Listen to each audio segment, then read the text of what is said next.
Hello friends, this is प्रिया। सो आज हम discuss करेंगे आइडियलिज्म, जो हमारा फिलॉसफी ऑफ एजुकेशन में आता है। तो आइडियलिज्म का कंसेप्ट दिया किसने था? सोक्रेट्स ने, रविंद्रनाथ टैगोर ने, फ्रॉबेल ने, औरोबिंदो ने। वैसे तो इसमें बहुत से लोग इन्वॉल्व थे, बट ये कुछ फेमस लोग हैं। So first we understand idealism का मतलब क्या था। आइडिया प्लस इज्म, जिसमें एल है वो हमारा सिर्फ वर्डिंग को पूरा करने के लिए लगाया गया था। आइडिया का मतलब होता है प्राइम या बेस। सो इसके फंडामेंटल प्रिंसिपल्स क्या थे? Idealism consist on to achieve God spiritual perfection is necessary.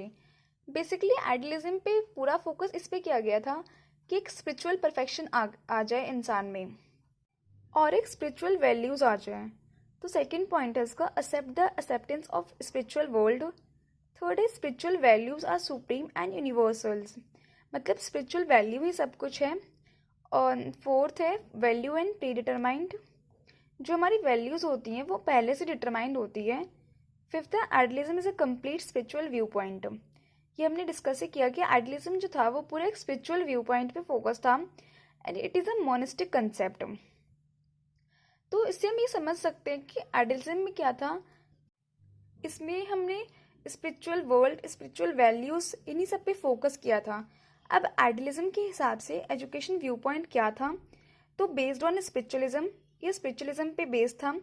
It emphasises mental capacities, teacher and curriculum main, and emphasises book learning. तो ओवरऑल ये देखा गया कि स्पिरिचुअलिज्म पे बेस्ड था, मेंटल कैपेसिटीज पे बेस्ड था, टीचर और जो करिकुलम है वो मेन है, मतलब बच्चे को कहीं ना कहीं इग्नोर किया जा रहा था। और इसमें बुकिश लर्निंग या बुकिश लैंग्वेज पे ज़्यादा फोकस था।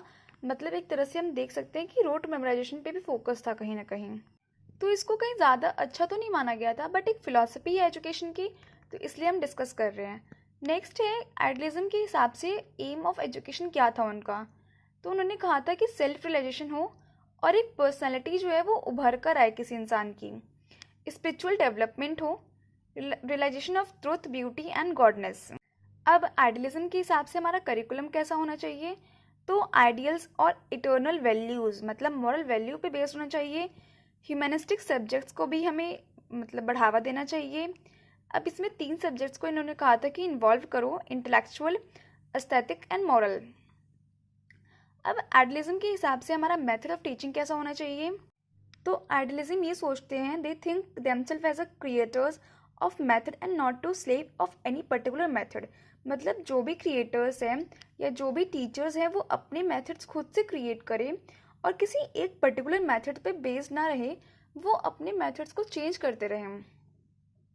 तो इन्होंने कुछ बेसिक्स हमें टीचिंग मेथड्स दिए थे, जिसमें से फर्स्ट है question answer method, dialogue method, lecture method, book study, conversation, argumentation, intersections. अब आइडियलिज्म के हिसाब से हमारे टीचर्स कैसे होने चाहिए? तो जो मेन रोल है वो टीचर्स का ही है। The teacher is a gardener, know best as to how to care and develop of a child like a plant. तो उन्होंने एक टीचर को एक गार्डनर से कंपेयर किया था। जैसे गार्डनर को पता होता है कि उसके पौधों को कब पानी डालना है, कैसा फूल बनाना है और किस तरह से उसको मेंटेन करके रखना है, उसी तरह एक टीचर को पता है कि उसके बच्चों को कैसे रखना है और कैसे उसका एक बेस्ट पोटेंशियल और एक बेस्ट पर्सनैलिटी निखर के आ पाए। तो उनके हिसाब से डिसिप्लिन कैसा होना चाहिए बच्चों का? तो लिमिटेड फ्रीडम देनी चाहिए बच्चों को, मतलब इतनी फ्रीडम भी मत दो आप कि बच्चा कहीं ना कहीं बिगड़ जाए, और इतनी फ्रीडम भी मत दो कि बच्चा कहीं शांति से बैठा रहे। तो एक लिमिटेड वे में हर चीज़ को रखो और एक बच्चे में खुद से सेल्फ डिसिप्लिन क्रिएट होना चाहिए। और उन्होंने स्कूल पे क्या कहा? तो school is the only place for regular and effective education. उनके हिसाब से स्कूल जो था वो एक रेगुलर प्लेस या फिर वह सिर्फ वही जगह है जहाँ पे बच्चा अपने सही से पढ़ाई कर सकता है, और कोई जगह नहीं है जहाँ पे बच्चा एजुकेशन सही से कर पाता है। तो ये थे हमारे कुछ छोटे छोटे कंसेप्ट्स आइडियलिज्म पे। नेक्स्ट वीडियो में हम करेंगे रियलिज्म पे। तो अगर आपने चैनल को सब्सक्राइब नहीं किया होगा तो सब्सक्राइब कर लीजिएगा। Thank you.